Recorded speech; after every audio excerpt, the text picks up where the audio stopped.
या देवी सर्वभूतेषु शक्तिरूपेण संस्थिता नमस्तस्यै नमस्तस्यै नमस्तस्यै नमो नमः। जय माता दी भक्तों, इस वीडियो के अंदर माता ब्रह्मचारिणी की कथा सुनाने वाला हूँ कि माता ब्रह्मचारिणी ने अनेकों प्रकार से भोलेनाथ की तपस्या की। कई हजारों वर्षों तक निर्जल एवं बेलपत्र खा करके किस प्रकार से उन्होंने तपस्या की और भोलेनाथ को पति के रूप में प्राप्त किया था।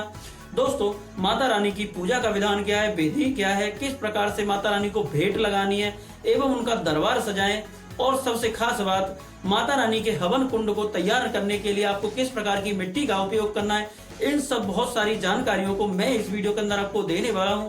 तो आपसे रिक्वेस्ट है कि वीडियो में अंत तक जरूर बने रहें। अगर आप मेरे चैनल पर पहली बार हैं तो चैनल को सब्सक्राइब करके वीडियो को लाइक कर देना। शुरू करते हैं वीडियो को।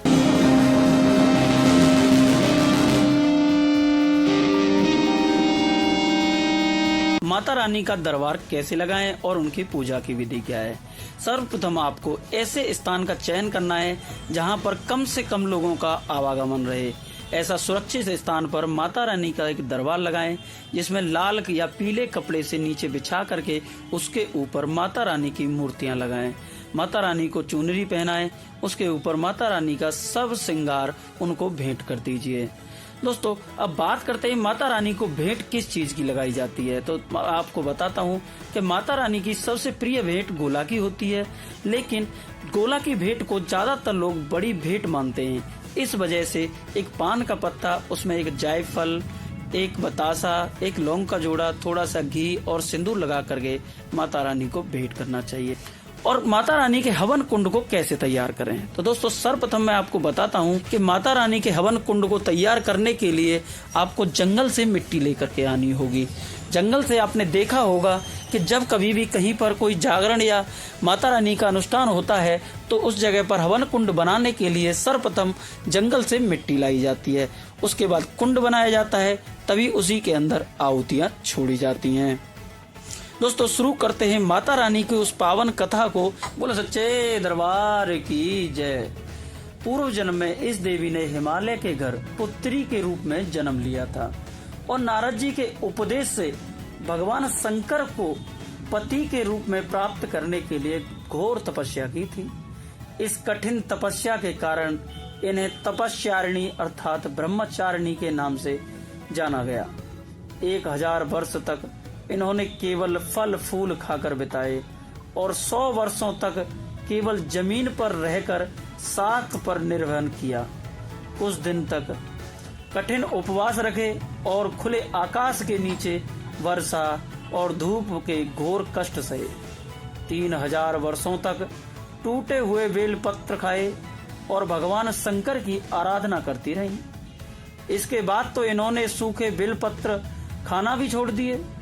कई हजार वर्षों तक निर्जल निराहार रहकर तपस्या करती रही। पत्तों को खाना छोड़ देने के कारण ही इनका नाम अर्पणा पड़ गया। कठिन तपस्या के कारण देवी का शरीर एकदम क्षीण हो गया। देवता, ऋषि, सिद्धगण, मुनि सभी ने ब्रह्मचारिणी की तपस्या से अभूतपूर्व पुण्य कृत्य बताया, सराहना की और कहा, हे देवी, आज तक किसी ने इस प्रकार की कठोर तपस्या नहीं की है। यह तुम्ही से ही संभव थी। तुम्हारी मनोकामना परिपूर्ण होगी।